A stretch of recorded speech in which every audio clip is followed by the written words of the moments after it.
You guys good to go?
Too many using, too many lying, too many dying. Do you realize we're working together? Or do you realize we're working together? What are we going to do?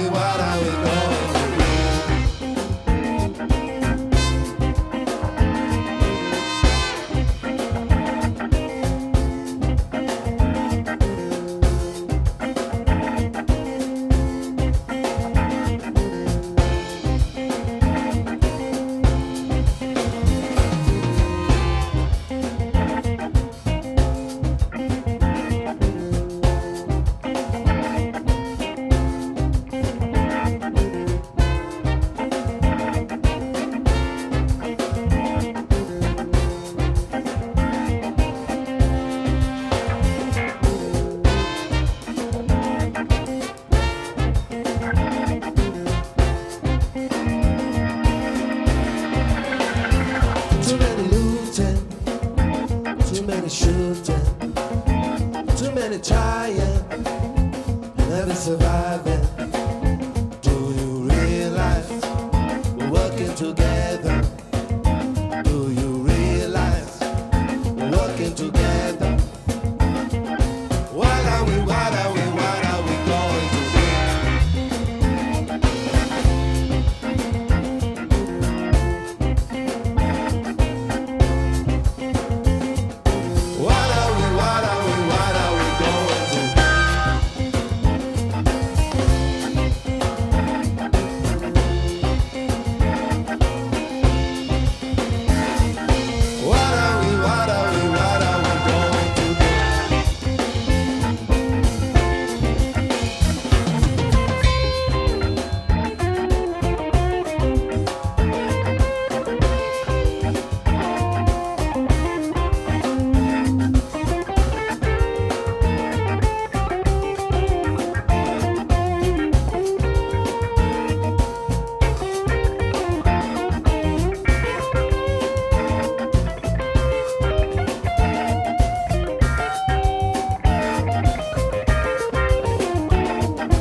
thank you guys for coming in.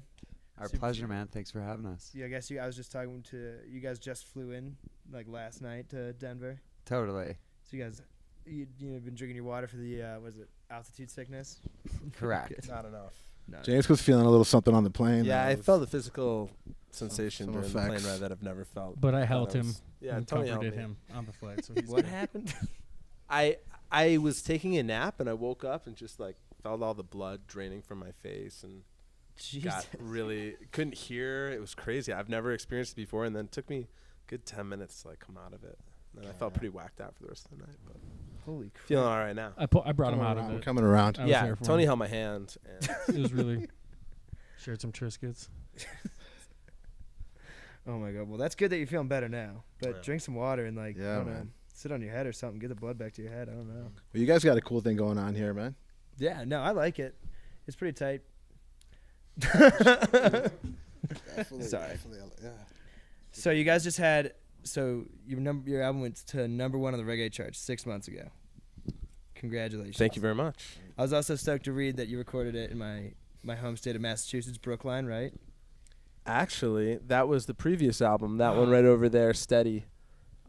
We recorded in Brookline, Where was this right near recorded? Coolidge Corner. Oh yeah. And Yeah. and Bright Days actually. And right? Bright Days. Both of those records are recorded with Craig Welch Where'd you in Rear record- Window Studios, which is in the back of this house that you would never assume has this amazing studio. Dude, some of the best studios are like that.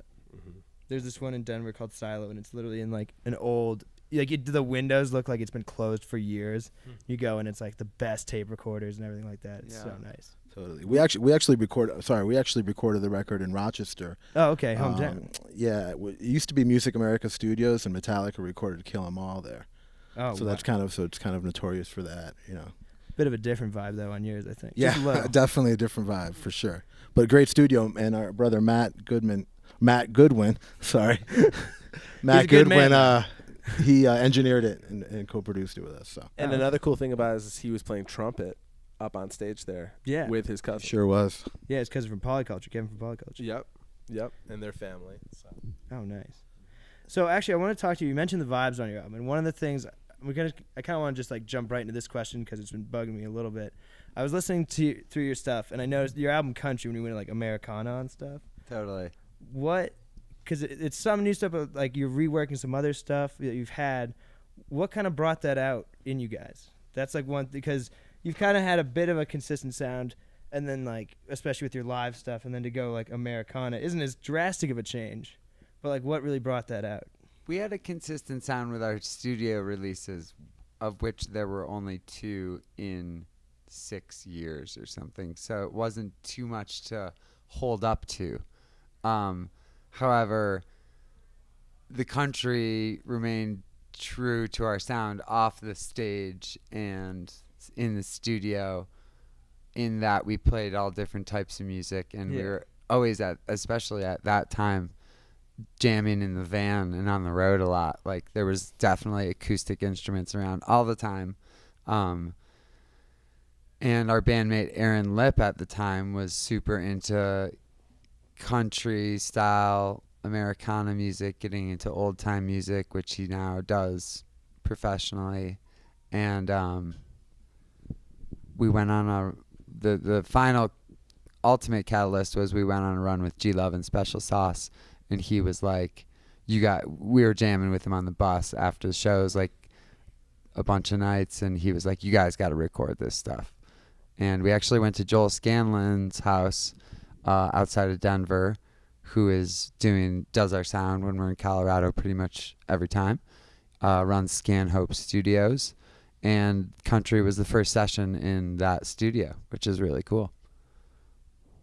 So it was pretty it was a pretty organic thing, but then, like for your progression, like you're trying new stuff, you want to try it out. Yeah, we pretty much have always done just like what felt right to us. And That was my next question. Do you ever feel like, with like the reggae genre, there's kind of, there's a lot of room to move, but there are some like building blocks of it, like rhythms and stuff like that. Do you ever feel like sometimes that might not limit your ideas, but guide your ideas in a way that you might not like, or something like that? If you understand what I'm. Yeah. It's interesting when music goes from being reggae to non-reggae, and even with the country stuff and the Americana stuff, there were reggae elements to how we were playing the music, because it's just how, what Chris said, how we felt comfortable, how the tunes came out with those particular instruments. But I think that sticking to an aesthetic form, like if you played the blues, some people are like, oh, do you ever get sick or limited by the blues? And I think that the correct answer is you don't want it to be that way. And if you can, you know, it's a great accomplishment if you can stay interested and dive so deep into these structures of an aesthetic, you know, any kind of genre like blue. And doing the country Americana stuff, we definitely realized, I know myself as a bass player felt that I didn't know that much about that vast field of bass playing. And I had studied, I had learned, I had concentrated on reggae a lot and a lot of kind of like African music aesthetic ideals and stuff. And while country shares similar aspects of that music, there's definitely its own style to it. And I think we still feel with that genre. Another thing I was going to say is that the choice of how a band presents themselves to listeners that don't know them is by putting out albums and putting out videos. But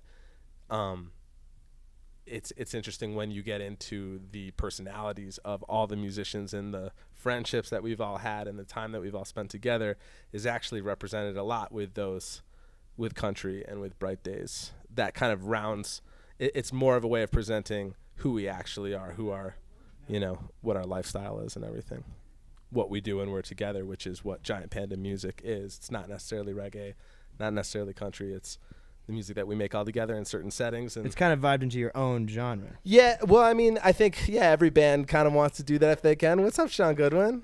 This is our brother from another mother, but the brother of the same mother of Matthew, and also the cousin of Kyle, also from Naples, New York. And we've traveled a couple continents with him.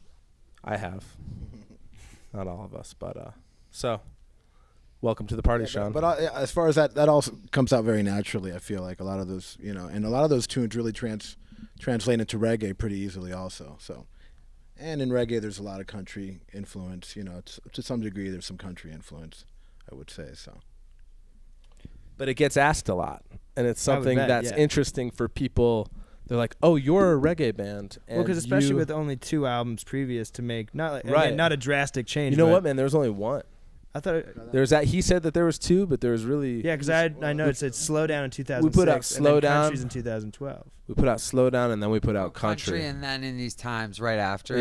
Yeah. Not vice versa. Right. Yeah, which was, you know, we talked about that when that was happening, and it was at the time simply a matter of it was done and the other one wasn't.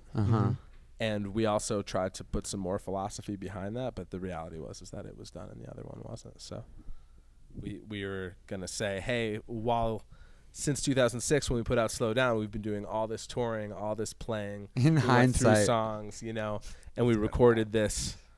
We also recorded this album, and we're going to shoot this out first, and, you know, as kind of to let you into our depth or what we're trying to do, you know, the band we're trying to present ourselves as, which is musicians that play good music. Well, exactly. I mean, obviously with the next albums too, that was like pulled out really nice, and you had good. I mean, it was good follow-up albums. You did again like a bit of more of some country stuff on some later albums too. Yeah, it kind of all started to like find its balance a little bit more. Ground. And Craig Welch, who recorded Bright Days and Steady, specifically wanted to do that. That was his pitch to us. Hey, I heard country. I heard in these times, I've heard you recorded stuff. I think I can do a better job at showing everybody who you guys are and how you want to be presented. And for the time it did, it really, you know, kind of mixed those 2 genres pretty well. How did this changing over of genres and kind of finding the middle of that Venn diagram, how did that affect your live shows? Because with so much, I mean, let me get more specific. No, it's just funny because like we didn't really do much. The acoustic stuff barely makes it to the stage. Yeah, it's way harder to pull off live because because you're mostly an electric band live. And we can totally do the acoustic thing, but like production wise, it's easier to do it all at once, like play a whole set of it. Yeah. And there's you know. So how do you bring that in then into your live shows? Just like live variations We of haven't it? really intertwined it into like our electric show. Haven't too much. It's like its once own in a thing. while we'll do an acoustic or a quiet tune or like a country tune for an encore I might song. try that tonight. But there have been you know, like when we put out those two respective albums, we did like a quick Northeastern, Yeah. New York City, Boston, like an evening with Yeah. acoustic style, and that was fun. Yeah, and those being like acoustic tunes, you do kind of have to work on those, devote some time to those arrangements and those feels. And Getting stuff. them right live Getting them is right. difficult. We don't ever definitely. seem to find necessarily the time to focus, you know, specifically on that. So you don't try to like bring some of your acoustic stuff. It's mostly your more like live electronic stuff that you bring onto the stage. Yeah, and that's the thing about the Yeah. stage is that it's always kind of live and electronic. So when you do Electric. electric, plugged in. Whereas those songs and the actual vibe that inspired those records was being in small spaces, you know, totally acoustic. Yeah. Even though we recorded using, you know, electricity. When you transfer Electricity is key to a lot yeah, of music. when we transfer it to the stage, it turns into kind of, it's more of an you're trying to make an illusion of that vibe. Yeah. You know, in a big space that you're normally filling with sound. But I think one of the best things, the best ways we found to do it is, I know that we're particularly inspired by the Grateful Dead in a certain period of their career when they were doing acoustic shows. This one particular one in Binghamton in I think 70 or 72, I can't remember right now, but where they play this great acoustic set of all these songs that you're used to hearing electric. Yeah. And they play them like Dire Wolf and all this stuff from Working Man's Dead and American Beauty, which were two albums that of course inspired us to make those records, Country and Bright Days. And they would play a set, and they would have like New Riders of the Purple Sage play or something, or they'd have like two other bands in between them, and then the Grateful Dead would go on and play their 2-set electric set. Yeah. And we've done Have you tried that to do that? format a couple times, and that's been the best. Like that's my favorite. That must be wow. You get out there, and you're the first band that plays, and people are kind of surprised that you're going on at 7, and you're doing this nice like quiet set of these tunes that people are glad to hear, and then you watch another one of your favorite bands play for a while and everybody gets into it, and by the time that you go on for your show, you're completely loose and connected with the crowd and everybody's, you know, sizzling. Right. So that's been fun. So talking about live shows, one thing I was going to say when I was watching you guys record a few minutes ago, one thing that happens sometimes when we have bands here or you're seeing a band is there seems to be like not a leader but a conductor, if you will, of like the jams or where you're going and stuff. But one thing I noticed about you guys, it's so organic and stuff that it almost was like you knew what was going to happen left and right. So I was going to ask, like, take me through a little bit of this. Does that kind of come from just playing together from so long, or when you're jamming, are you trying out new things or bringing stuff back from older shows? Like, what is your environment on stage like in that way? Because it was cool to watch it. You kind of just all play and jam and work over well with like minimal communication between each other, which is like rare to see. Thanks, sometimes. man. It's cool that it looked like that. Because everything you just saw was planned out. Oh, of course. I mean, yeah, like, you know, the in-betweens are improvised.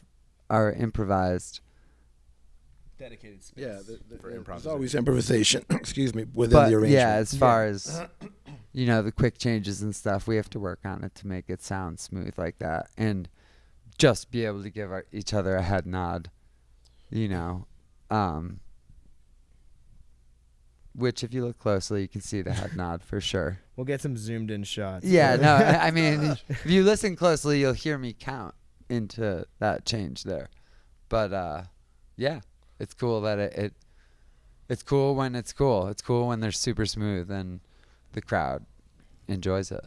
I think one thing Nah. I think one thing that's kind of interesting and always cool to think about is that just like in life, when you're trying to kind of always understand etiquette and how to, you know, further the conversation or trying to be polite and not talk over people, that's a big theme in music, and it's a big theme in playing with a group of people. And we've been working on that for many, many years all together. So there's layers of, I think, great success where we've been able to now have a very fluid conversation, and when somebody's speaking and when somebody's finished, and where you can fill in and respond to that. And then there's levels where we're always still working on it. Like if we were to think about how could we improve on that stuff, I'm sure we would all have a lot to say, but there is something to be said for putting in a lot of time together and having a lot of conversations, and and being, knowing what kind of ideas interest you and how to react to the other person's playing. So it's fun to keep doing that. So at this lineup, how long has this lineup of you guys existed? Well, Matt and Kyle were playing horns today, and that's never happened. Okay. So that's day one for that. That's day one for that one. Yeah. Tony's been playing with the band. Hi, Tony. I've almost been here for 4 years. So there you go. Yeah, he's almost a senior. What, 5 years, Dan? 6 years? 7. 6. Okay. 6. It's 2010. And there were Aaron Lipp was in the band, and it's kind of I think one cool thing about having Kyle and having Matt today is that certainly one of the ambitions of the band early on was to have it to be able to be a squad and have there be people that are part of the family of the band that can be familiar with the music and be a part of it. And if they can't for some reason on one show, then they don't have to be. Of course, there's like a core of musicians that are always need to be there. But we've been playing in Rochester, our hometown, some shows with like a 9-piece band, a 10-piece band. Oh, wow. And having Matt Goodwin come out here, who's the original keyboard player of the band and also recorded the album Make It Better, to have him be able to just come in, be on stage. And now Joel is going to be doing our sound, and he does a lot of live dub and analog effects, which certainly turns into its own type of Giant Panda show that you'll only see in Colorado. So that's kind of part of the squad effect. So that part of the lineup element has been really cool. Word. So you mentioned Rochester. How often do you get to play hometown, and how often are you on the road usually? We play there like twice a year, 3 times really? at the most. Yeah. Is that on purpose that you plan that, or just Pretty much. Yeah, it's like 2 huge shows for us, and they're always super fun. And we don't all live there anymore. But you still consider that your hometown? Yeah, it's where the band is from, Yeah. and where the band links up to jam. And me and Dylan live there, and we're there quite a bit, man. Like we're like 3/4 of the way through touring the country for Make It Better. So we just went out to California, or the West Coast, that is, How for was that? 12 days. It was awesome. And previous to that, we did the whole Northeast and a little Mid-Atlantic. We are now in Colorado, and we're going to Florida next week. And I was going to say, I'm pretty sure you guys brought the California weather to Colorado. You guys lucked out this week. yeah, we'll take it, man. It's pretty always nice cold weather back where we home. are. And so yeah, we've shows per year has drastically declined since like children have entered our lives, but it's been healthy for the band, and the shows are all fun still, which is what it's all about. So yeah. So we were talking earlier, and we were saying this is your 3rd time coming to Colorado, right? Or your 3rd year in a row coming to Colorado. So Probably like 10th time, 12th. Many, when was many. the first time you guys came out here? 2007. Right. Where did you guys play? 2006. We played at the Aggie. Oh, nice. I think it was our first show here. It was at the Aggie. It was free. Yep. It was That awesome. Yeah. We were here for 6 weeks, though. It was pretty cool. We came out here and stayed on 1041 Taft Hill Road. Across from King Supers in Fort Collins. It's a good area. Yeah. It was nice. So how do you guys like? So what's interesting for me is, so we had actually Nonstop on here a while ago, who are opening up for you guys this tour, and we were talking about what about the mountains makes reggae work so well, and they had their own issues, but I kind of wanted to ask you because I feel like this might be you guys are getting some good venues, a lot of press on this tour for these, I have a lot of friends and I'm going to the show too. So what do you think? What happened? So you got one, but what about the mountains in Colorado do you think that makes reggae work? besides the weed, obviously. I mean, I just think nature is always inspiring, you know, and it contributes to the tune. It's nice to get out in nature and write with an acoustic guitar and stuff. So that always comes into the music, you know, naturally. I mean, so there's a couple things that I think obviously contribute. Like the snowboard ski lifestyle falls into this same. I feel like a similar type of person is like the skate/surf crew, and all them kids listen to reggae, right, Sean? Oh yeah, all them kids listen to reggae. So that the weed, the like Colorado people go out and see live music, like a lot. They'll pay for a concert ticket. It's not just reggae.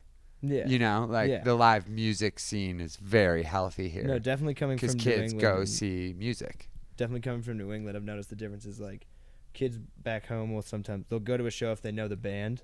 Yeah. But out here, there's more of just like going to the show for the sake of the show. Yeah, that's what's going on. Because Colorado kids go see live music, and that's why all the bands keep coming.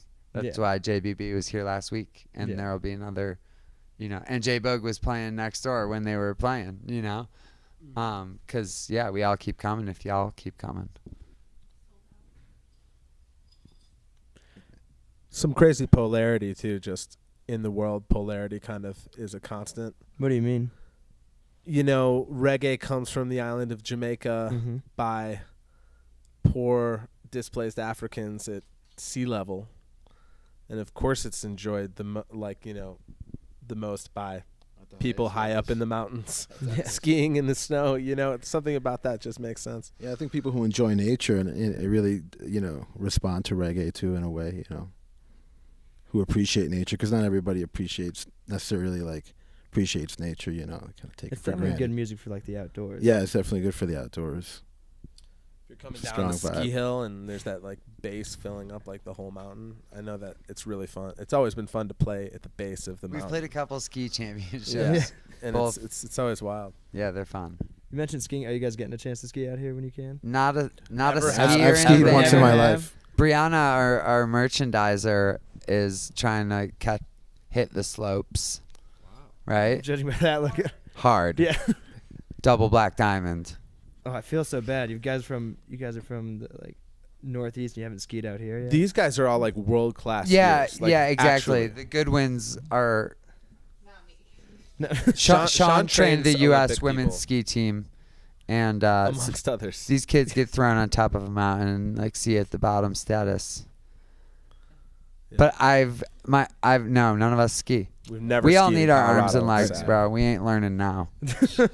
We're adults. Yeah, it'd be definitely bad. I think it was Kyle Hollingsworth the other day from String Cheese, like hurt his hand skiing. Yeah, he's a cool guy. He's still playing though, so you can, Yeah. you know. Yeah. Drums might be hard. I've can't. skied and I love skiing. It's awesome. I would do it if somebody brought me up the mountain, gave me all my stuff, and I gave me a little push. I would ski. Me and James go on the like a chairlift or Just a gondola together. Gondolas, maybe. Sounds Yeah. romantic. Yeah, I don't know if it's ever It's really just us. Yeah, Just makes it sound it's like usually a in date an or effort to something. try and smoke pot in one, and it usually doesn't work out. Pretty much. I'm sure the ski towns are really going to book you now. Blacklisted. It was Giant Panda. Smells like pandas.